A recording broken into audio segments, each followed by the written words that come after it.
It's me, it's Queen Onset Haru, and thank you for joining me for another wonderful edition of Ask an Aquarius. If you haven't already, please hit the red subscribe button and smack the bell.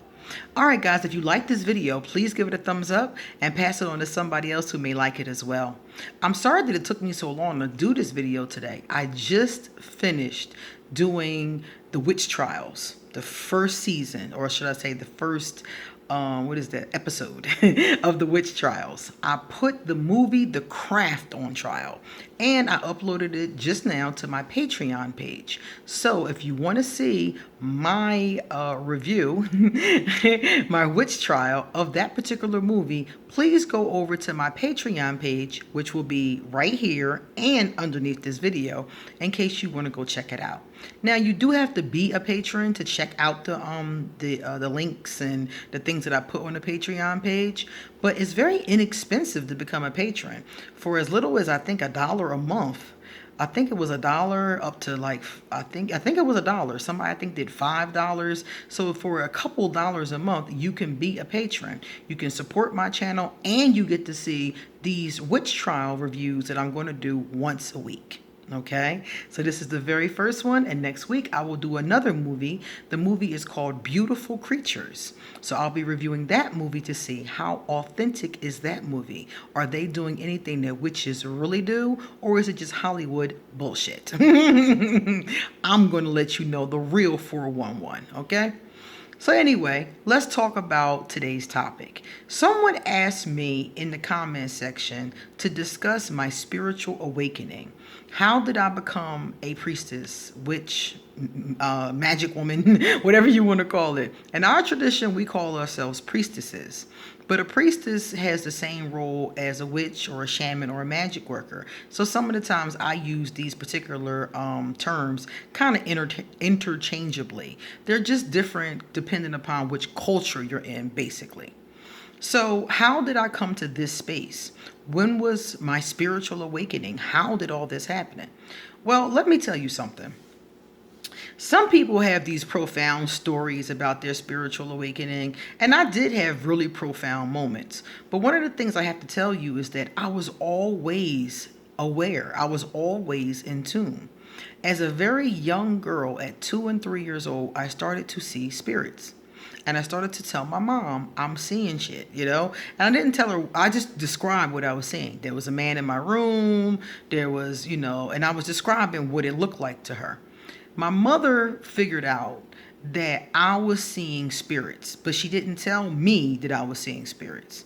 What she did was buy me a children's Bible, because she thought at 3 years old, 4 years old, if I started getting into the children's Bible, it would probably protect me from what she thought were evil spirits. What she didn't know is that they weren't evil. They were just what I call earthbound spirits. Spirits of people who had not gone to the light. That's what us mediums and spiritualists call them, earthbound spirits.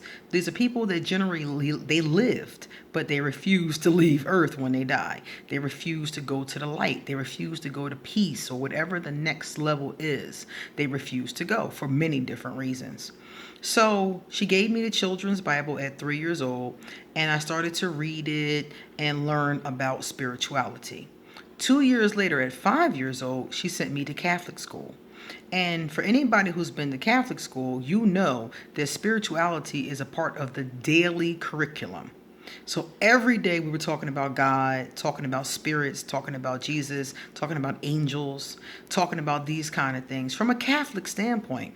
But honestly, I don't see these things as being very different. We were always talking about this kind of stuff and talking about how to be a good person. And honestly, to me, all of these things are the same. They're just different based on their culture.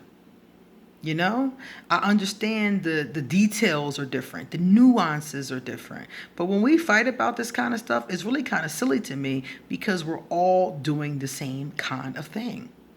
So like I said, in Catholic school, I'm learning about angels and Jesus and Mary and being a good person and morality. And these are the same lessons I teach my priestesses now. So to me, it's not really that big of a difference. Just the language is what changed. But it's the same lesson. So I went through Catholic school for 9 years of being repeatedly taught these lessons. At 13, I realized that from talking to one of the nuns, I realized that Christianity, Catholicism really was not for me. So I went on a quest to find a spiritual system for me. At 21 years old, I found Mayat. Mayat is the ancient Egyptian, they called themselves the Cometians. We call them the Egyptians, but they called themselves Cometians. It was the ancient Cometian spiritual system, Mayat. Maat, Ma'at. I found it when I was in a bookstore. I was at Temple University's campus and I was buying books for my class, and I found books on how to practice Ma'at. And I was like, okay, I'll read about it, because I was into reading about spiritual systems and I was looking for one to initiate into. I took the books, I started to read about them. I found more books and more books and more books about Mayat, and I kept reading about it. And I was like, oh my God, this is it. This is it. This is the spiritual system for me. Everything in it that I am, it celebrates. It celebrates women. There's a goddess of weed smokers. The same goddess of weed smokers is the patron of lesbians and bisexuals. And I was like, wow, they really accept me. All of me, not just parts of me like other spiritual systems do. And after reading about it, and mind you, this is like the ancients, that energy, modern people who practice Mayat, I've come to find, because I've found groups of people that practice it, I've come to find they do more of what I would call modern Mayat. It's not the way the ancients used to do it, because certain things they changed. For example, in modern Mayat, they don't eat meat at all. They're vegetarians. But in ancient Mayat, they did eat meat at certain festivals when they can get their hands on it, basically, because it was very expensive. But they did eat it. They had nothing against it. So modern Mayat twists things to a modern lens, and ancient Mayat was more my thing. So I decided to learn Mayat alone and practice ancient Mayat. And that is what I teach my students. When I have students, I teach them how to do the ancient ways. So I found the books. I started learning more about it. I went to Africa. I visited Africa. I learned a little bit of spirituality on the continent, just a little bit. I came back and continued my studies and my search. I found some books that taught you how to do a self-initiation. So I did a self-initiation into Mayat. I did my own priestess training from the books that I had and initiated myself through self-initiation, which you can do in almost any system. Some systems you have to be initiated in, and other systems you can do a self-initiation, many systems. So I did a self-initiation, and it took me 8 years. So as you can see, I didn't have one big awakening. I just kept awakening over and over again. But if I had to say there was one thing that drove me head first into priestess training, I had the books for a long time before I did the training, because I didn't think I was ready. I knew that priestess training meant changing. It meant not doing stupid stuff no more. It meant not doing things that I knew were not right. It meant becoming a better person. It meant growing spiritually. And when I got the books, I wasn't quite ready for that. I knew I wasn't ready to change. And what happened was I dealt with Voldemort. And the situation with Voldemort threw me into an emotional spiral downward. It threw me into the worst depression I've ever had in my life. It threw me into being suicidal, homicidal sometimes. I wanted to kill him, wanted to kill me. I went through a lot during that time. And that threw me head first into priestess training, because the pain that I was going through and all of the stuff from before him that I hadn't dealt with from childhood and from other relationships, it all just came crashing at the end of that relationship. It all crashed on me. And I had two choices: deal with this productively or non-productively. And the only answer that I could get that was productive was to go towards goddess, go towards spirituality. That will get you out of pain and into the light. And it did.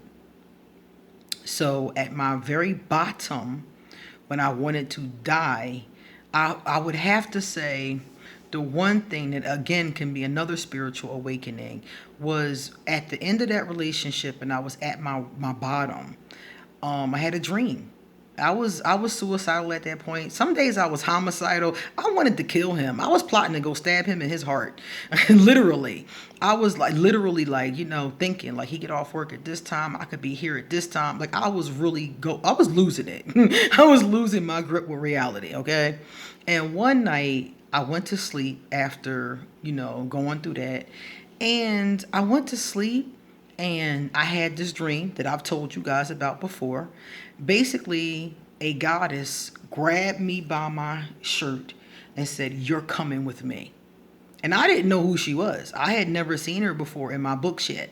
And she grabbed me from my shirt and she dragged me out of the water. I was at the bottom of the ocean in the dream. I was drowning and I had given up. I stopped fighting. I stopped trying to swim to the top. I just gave up. And I just let go. And all of a sudden, this bright light. And I was like, what is that? And I opened my eyes and it was a goddess. And she grabbed me by my shirt and said, "You're coming with me," dragged me to the surface. And when I woke up, all I remembered was that part of the dream. So I started to research, like, who the heck was that? I didn't know who it was, goddess, a person. I knew it was somebody, though. I knew it wasn't just a dream. That's the funny part. I knew it meant something. So I started Googling and researching, and it was the goddess that I serve, Goddess Osset. And I was like, I got her books. She's in the Mayat books. And it all came full circle in my mind. It click, click, click, click, click. And I was like, I'm supposed to do priestess training. So I grabbed my books out and I dragged my altar into my bedroom because I had an altar already. I just really wasn't using it that much. I dragged it into my bedroom and I started practicing Mayat. I started learning and doing my own self-initiation. And for 8 years, I learned and did books and different things. And then when I was finished, I did a self-initiation, like I said before, and that is how I became a priestess.